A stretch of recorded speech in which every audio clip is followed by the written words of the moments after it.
Donc on vous propose une conférence et puis après, bien sûr, il y aura un temps d'échange et on vous enverra la présentation après par Internet sans problème. Je ne sais pas qui gère les slides, si on peut avoir juste celle du... Ah ben voilà. On va commencer par le résumé de l'année 2023. Alors quelques chiffres, mais c'est vraiment les chiffres essentiels. Vous voyez, le gisement, c'est 125 000 tonnes. Ça, c'est dont la totalité des plastiques sont vendus par l'agrofourniture auprès des agriculteurs. Et nous avons collecté 97 000 tonnes. C'est vraiment significatif, car vous pouvez voir que ça fait un taux de collecte de 79%. Ça nous permet d'économiser quand même 70 000 tonnes de CO2. Hein, c'est quand même une belle comment dire, évolution. Et il y a 90% de ces 79% qui sont recyclés et collectés. Ça représente quand même 46 500 demandes d'enlèvement. Donc c'est quand même une grosse logistique, notamment en camion. Voilà les chiffres clés d'Adivalor pour l'année 2023. Je vous propose qu'on passe au slide d'après. Voici l'agenda 2023-2024, notamment avec l'accord cadre qui sera signé cet après-midi par le ministre de la Transition écologique et des cohésions des territoires, M. Béchu. Nous l'avons vu hier et effectivement, il y a une signature pour un accord cadre qui va être signé à 15h30. Et donc, c'est une grande satisfaction pour nous parce que ça nous dispense d'agrément et c'est vraiment pour Adivalor la reconnaissance du sérieux et du professionnalisme de la filière. Nous avons aussi l'élargissement du périmètre, notamment, madame, vous m'en parliez, en 2023, notamment avec les emballages de la nutrition animale. Et puis, nous avons aussi engagé un partenariat sur les pots horticoles professionnels. Et puis, bien sûr, nouveau projet 2024, ça sera les voiles non tissées. Et bien sûr, on est toujours en réflexion sur d'autres collectes. Mais tout ça, c'est déjà 25 filières différentes de recyclage du plastique. Et bien sûr, on va aussi augmenter les capacités de recyclage en France. On veut vraiment avoir une origine 100% française, plutôt que transporter ces matières vers des pays voisins frontaliers. Et on a des nouvelles usines que Ronan va vous détailler après, notamment sur les balles rondes, les films de paillage. Et bien sûr, pour 2024, on va inaugurer des nouvelles usines, notamment sur les big bags et les films d'élevage. Ronan, je crois que c'est à toi. Oui. Du coup, je vais vous détailler un petit peu plus ces 3 points. Hein. Donc, l'accord cadre. Donc, depuis plus de 20 ans, Adivalor s'inscrit aussi en son engagement en partenariat avec les pouvoirs publics. Et nous avons des accords cadres avec le ministère de l'Agriculture et avec le ministère de la Transition écologique et de la cohésion des territoires. Et nous arrivons à la fin de cet accord cadre avec le ministère de la Transition écologique, qui se finissait en 2023. Et nous sommes en train de re-signer un nouvel accord cadre pour 2024 jusqu'à 2029. Donc ça, c'est vraiment un gros succès, puisque le bilan de l'accord cadre précédent, on est au-delà des objectifs ou aux objectifs qui nous étaient fixés, avec à la fois une partie éco-conception, hein, sur laquelle il y avait à sensibiliser tout le monde, à mettre en place une éco-modulation, c'est-à-dire un système de bonus-malus sur les éco-contributions. La mise en place de pilotes sur la partie réemploi, qui est vraiment un des axes forts sur lequel nous essayons d'avancer sur la partie emballage. Et puis des objectifs de performance que nous avons atteints, puisque nous devions faire 78% de taux de collecte, nous sommes à 79%. On parlait d'un taux de recyclage. Donc taux de recyclage, hein, c'est les quantités recyclées sur les quantités mises en marché. Donc là, on avait un objectif de 74%, on arrive bien à 74%. Et ensuite, on avait des objectifs détaillés sur chaque type de déchets que l'on collecte, et c'est quasiment atteint sur tous les programmes. On devait lancer des filières de recyclage en France, c'est aussi ce que disait Christophe, ce qu'on est en train de faire, et avec entre 5 et 6 unités sur la période 2022-2026 qui sont lancées en France. Du coup, ça nous permet de faire cette nouvelle accord cadre qui s'est signé cet après-midi, comme l'a dit Christophe. Cet accord cadre nous donne une trajectoire de 6 ans. En termes de territoire, nous prenons la métropole, mais maintenant aussi les 5 DROM, donc Guadeloupe, Martinique, Guyane, Mayotte et Réunion, plus Saint-Martin, plus Saint-Pierre-et-Miquelon. Nous avons aussi des engagements forts sur l'éco-conception, puisque nous allons renforcer notre système d'éco-modulation, de bonus-malus, pour vraiment inciter les metteurs en marché à concevoir leurs produits en vue d'une facilitation du recyclage. Nous avons aussi un plan de prévention que nous allons faire de réduction de production de déchets. Un aspect réemploi qui se renforce aussi, puisque c'est aussi un axe fort, et une trajectoire qui est très claire, c'est-à-dire que nous devons atteindre 80% de taux de recyclage Je vous ai parlé tout à l'heure de 74% sur le bilan accord cadre. La trajectoire, c'est 80% à l'horizon 2029. Voilà pour l'accord cadre. Évidemment, nous continuons à élargir notre périmètre. On a lancé donc la nutrition animale en 2023. Et en 2024, nous lançons donc les pots horticoles professionnels. Tu peux avancer la diapo ? Hop, pardon. Et du coup, en fait, on voit très bien en termes de chiffres sur les nouveaux acteurs, puisqu'on a toujours nos 300 000 agriculteurs qui trient, et c'est grâce à ça que le système marche, c'est le tri à la source. Nous avons nos distributeurs qui prennent en charge la collecte, ce qui nous amène à 8500 points de collecte en France. Et maintenant, c'est 550 industriels qui financent le système, puisque nous avons la nutrition animale qui est arrivée. Et on n'a pas encore comptabilisé tous les metteurs en marché, puisqu'on est en train de les recenser pour les pots horticoles professionnels, mais ça va aussi rajouter un certain nombre d'entreprises. Du coup, 2 nouvelles sociétés qui arrivent dans notre écosystème. Valoralim, c'est la société qui est l'organisme financeur pour la partie emballage nutrition animale. Et Vadeo, la société qui est l'organisme financeur pour la gestion des pots professionnels usagés. Christophe en a parlé, ça nous fait maintenant 25 types de déchets différents qui sont gérés par Adivalor. Et c'est vraiment, j'insiste à chaque fois dessus, le tri à la source qui nous permet de gérer les déchets dans une logistique séparée et ainsi d'optimiser et d'arriver à recycler plus de 90% de ce qu'on collecte.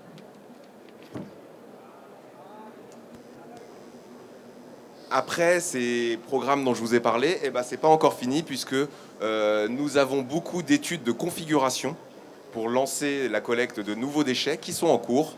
On a notamment les voiles non tissées. Donc ce sont des voiles qui sont utilisées en maraîchage.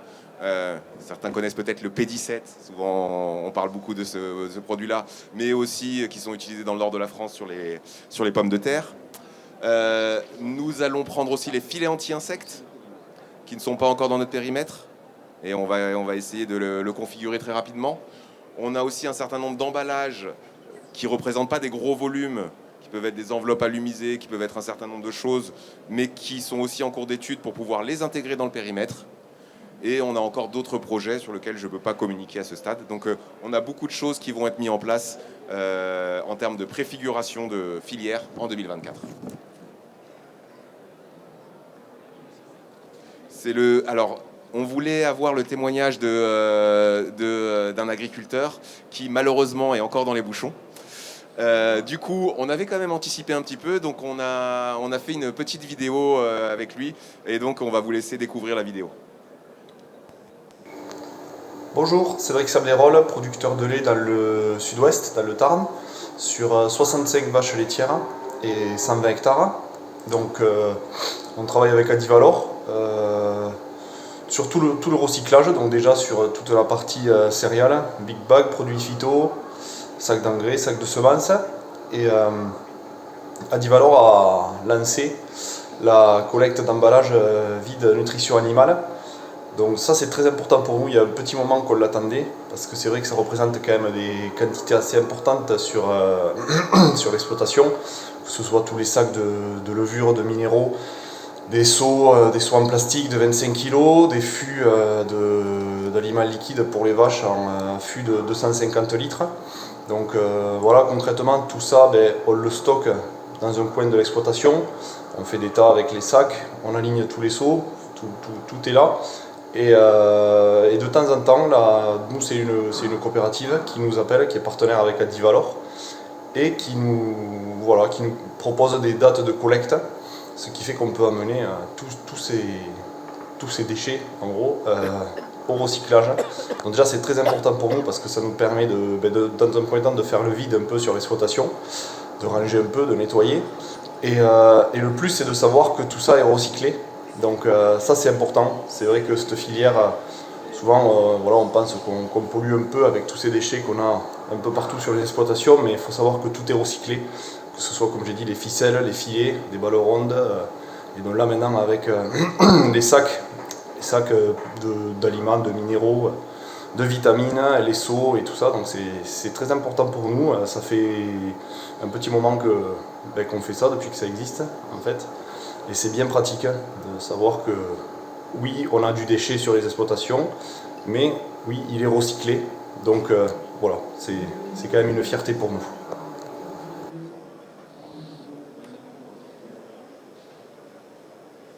Voilà, je vais laisser peut-être Christophe parler maintenant de la partie industrielle et de l'impact que l'on a et que l'on a eu sur les capacités de recyclage en France. Oui, alors merci Ronan, parce qu'effectivement, au début, pour le démarrage, on n'avait pas trop de capacité en France, mais maintenant, ça y est, ça progresse. On a ouvert en 2023 donc l'unité Russie West pour les filets balles rondes en Normandie. En plus, c'est un process très, très innovant puisqu'il n'y a absolument pas d'utilisation d'eau. C'est un nettoyage de ces filets à sec. Et aussi démarrage de Plastic Clean, c'est dans le sud, au sud de Montpellier, de mémoire. Et donc là, c'est pareil, ce sont des paillages de maraîchage. Et pareil, très vertueux car l'eau est entièrement recyclée sur place. Donc ça ne consomme pas d'eau. Et vous savez que les films de paillage du maraîchage sont assez souillés avec de la terre, de la boue, et donc c'est assez compliqué à nettoyer. Et là, un beau process industriel, et je vous conseille un jour d'aller visiter ce site industriel qui est très sympa. 2024, on a un nouveau projet, notamment Novus, qui sera entièrement dédié au Big Bag en Normandie. Nous avons aussi une nouvelle ligne Suez qui sera dédiée aux films d'élevage dans les Pays de Loire. Et bien sûr pour d'autres projets, notamment en 2025, avec Néoplast, qui sera, elle, dédiée aux films d'élevage en Bretagne. Donc l'objectif, vous l'avez bien compris, c'est que 100% soit géré en France. Voilà, c'est ça l'objectif, de ne plus avoir de déchets plastiques qui puissent passer les frontières, chose qui se faisait un petit peu dans le passé. On va passer au slide d'après. Donc voilà, un bilan très positif. Voici ma conclusion, un bilan très positif. Je vous rappelle qu'Adivalor a 22 ans. Ça a été créé par les agriculteurs à la base, avec les partenaires des pouvoirs publics, les chambres, les coopératives, tous les actionnaires, le monde de leurs engrais, de l'agrofourniture, des phytosanitaires. J'en oublie sans doute, mais voilà, la FNSEA, bien sûr, les JA, les chambres, je l'ai dit. Et au bout de 22 ans, c'est vraiment un beau partenariat, un bilan très positif. Notre objectif, vous l'avez compris, ça va être de progresser dans la collecte, l'objectif du 100% collecté, et qu'on recycle tout en France. Et j'ai envie de dire aussi, nous avons un besoin aussi que nos agriculteurs, comme l'a dit Ronan plusieurs fois, trient à la source, trient dans la ferme. Nos agriculteurs, on veut continuer à les former, à les faire monter en qualité sur la gestion de leurs déchets, parce que s'ils trient mal à la ferme, pour nous à Adivalor, c'est très compliqué à recycler, c'est parce que les emballages sont souillés avec de la terre, de la boue et des autres éléments, ou même ils mélangent des plastiques, et pour nous après c'est pas recyclable. Objectif pour nous donc vraiment, c'est de continuer à faire savoir notre savoir-faire auprès du grand public, des politiques, mais aussi former nos agriculteurs. Voilà, nous restons à votre disposition si vous avez des questions, et je vous remercie encore d'être présent ce matin. Vous avez des micros qui sont juste devant vous. Oui, je pense qu'on va pouvoir faire passer les micros. Quand vous dites avoir une origine 100% française, plus avoir de déchets qui passent les plastiques qui déplacent les frontières, vous visez quoi? Enfin, là, j'ai vu 2025, vous pensez y arriver pour quand, le 100% Alors, en fait, français on est actuellement, en termes de recyclage, il y a à peu près 50% du recyclage en France, 50% en Europe, uniquement Union européenne. On est en train de penser 2024, on sera plutôt à 60% France, 40% reste de l'Europe. L'objectif, c'est d'être à plus de 80% en 2025. Voilà.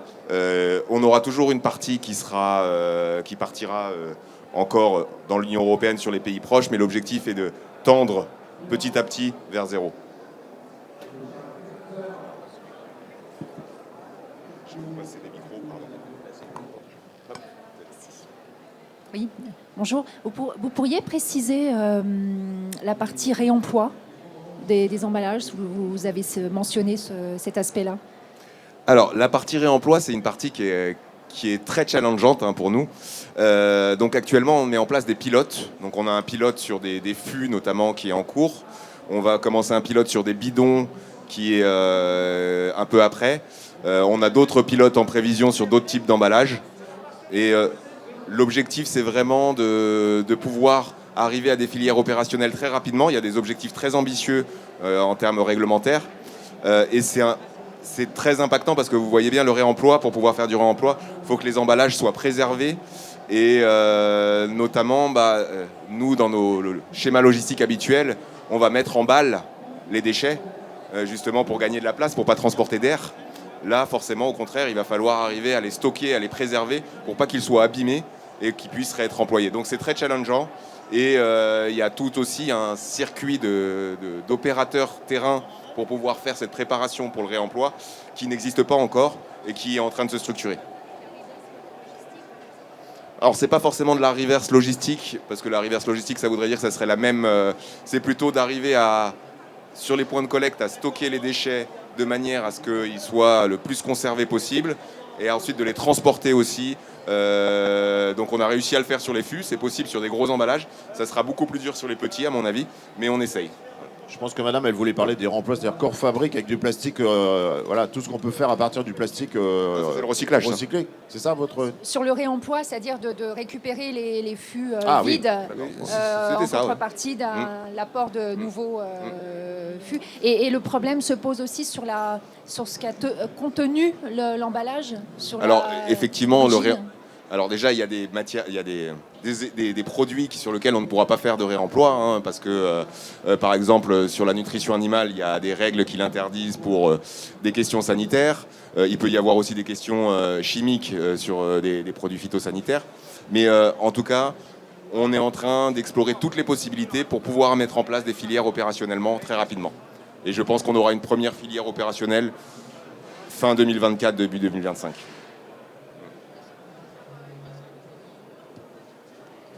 Est-ce que vous pourriez revenir sur le bilan nutrition animale? Le bilan nutrition animale.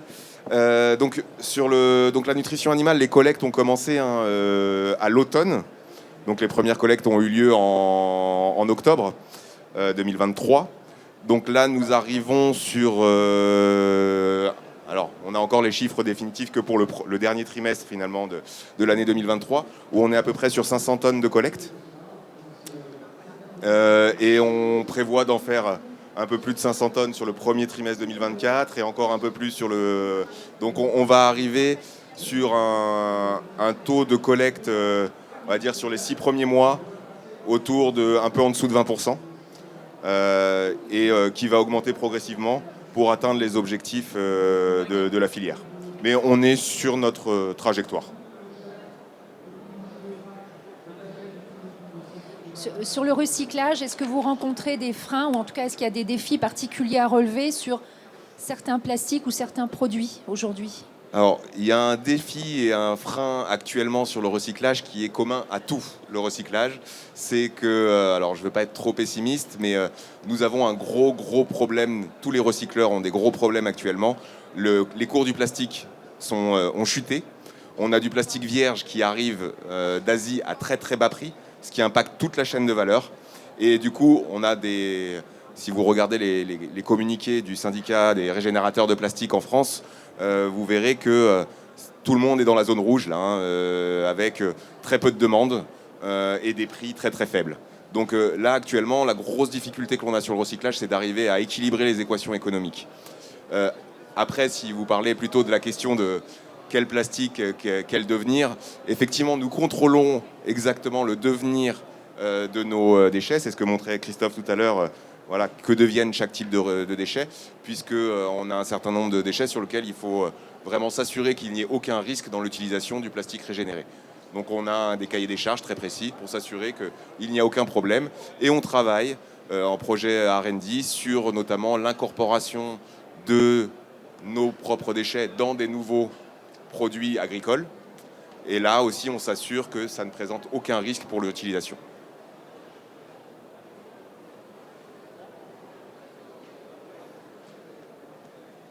Est-ce que vous avez d'autres questions? Non? On a été très clair du coup, Christophe, je pense. Bon, de toute manière, on reste toujours à votre disposition. Si vous avez d'autres questions, hein, un petit texto, un petit mail, il n'y a pas de problème. Et le rapport d'activité va bientôt sortir, puisque donc on a le rapport d'activité 2023 qui va sortir dans un mois ou deux, c'est ça? Qui va sortir plutôt fin mai. Ouais. D'accord. Fin mai. Voilà. Il nous faut un peu de temps pour le condenser. Mais vous avez le rapport d'activité 2022 qui est disponible. Oui.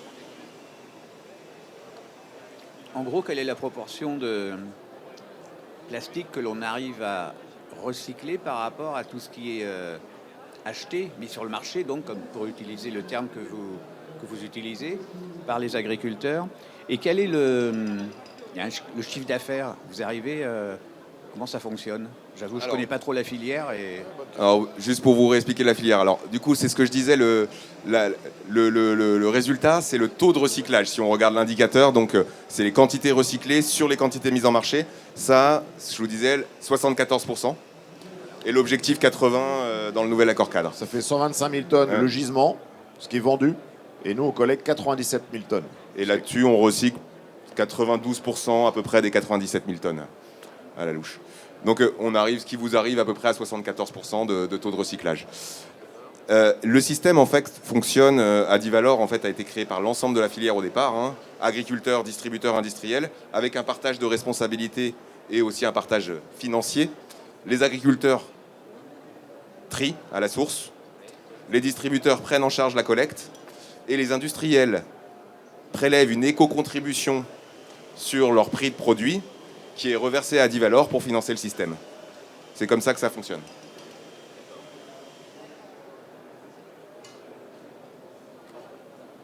Je reviens sur la nutrition animale. Est-ce qu'il y a des emballages qui sont plus faciles à collecter, à recycler? Est-ce qu'il y a des points qui sont encore des points d'attention?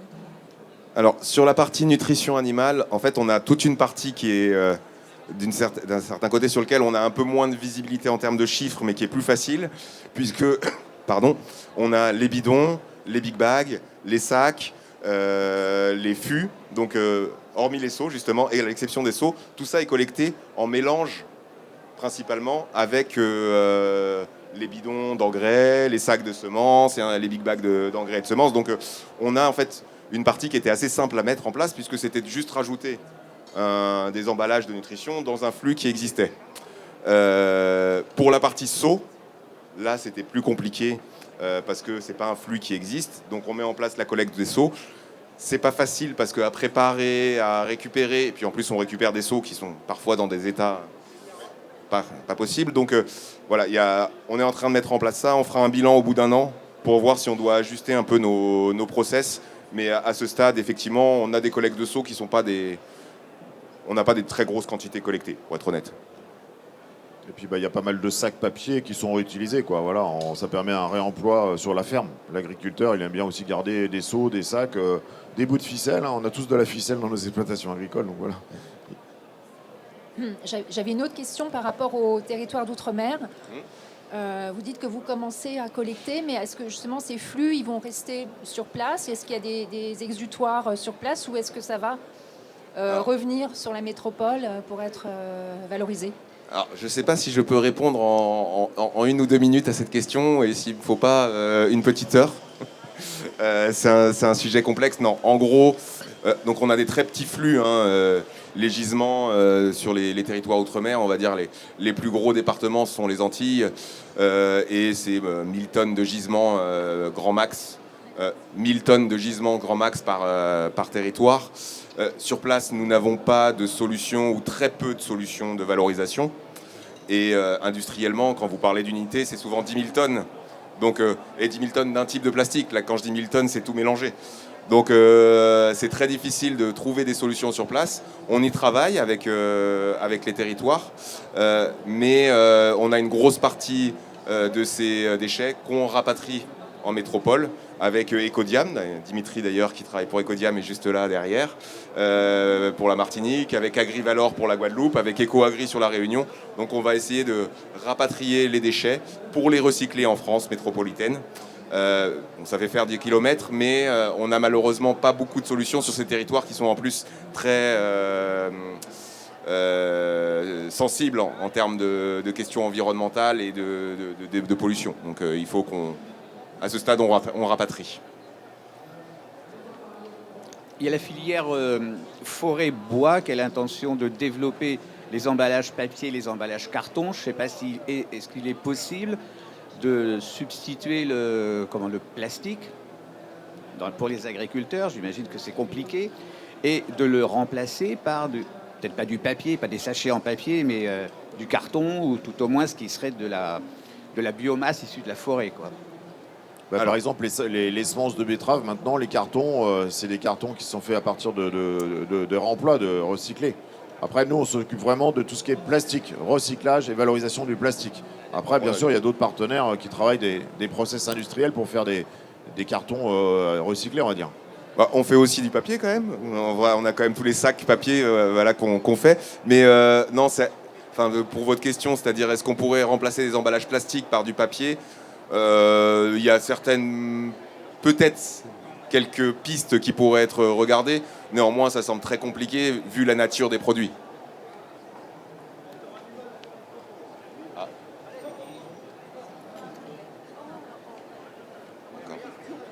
Vas-y.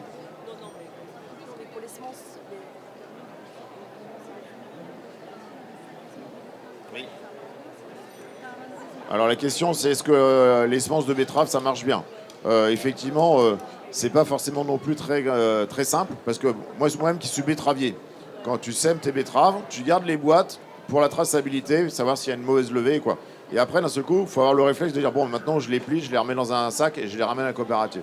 Donc c'est vrai qu'en plus, c'est souvent en carton, c'est là où on a une marge de progrès, on va pas se mentir. Mais voilà, il faut que les agriculteurs, j'ai parlé de formation tout à l'heure, il faut vraiment qu'on aille auprès de nos agriculteurs, par le biais de nos partenaires, que ce soit les coopératives, les chambres, les négoces, pour vraiment qu'on leur explique que voilà, c'est stupide de les brûler pour faire simple. Il faut mieux les valoriser, les plier, et puis ramener ça.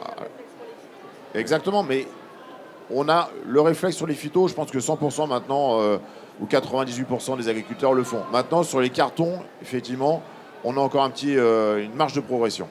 On a une marge de progression, c'est sûr. Par contre, si on veut voir le verre à moitié plein, on a quand même une grosse mobilisation de la filière betteravière qui a conventionné massivement pour être point de collecte. Alors, c'est difficile parce que là aussi, les flux sont mélangés. Donc, il faut faire des échantillonnages, il faut regarder exactement. Mais nos estimations sont quand même qu'on a un taux de collecte qui est de l'ordre entre 50%, peut-être 60%. Donc, c'est pas... Il y a encore des progrès, il y a une belle marge, mais on a quand même des résultats qui sont pour... une première année. C'est les petites boîtes. Hein. En fait, tu sèmes une boîte à 1,2 boîtes à l'hectare, donc ça fait pas beaucoup de carton. Celui qui a 10-20 hectares, il a 24 boîtes terminées. Hein. Est-ce que vous avez une question encore? Non.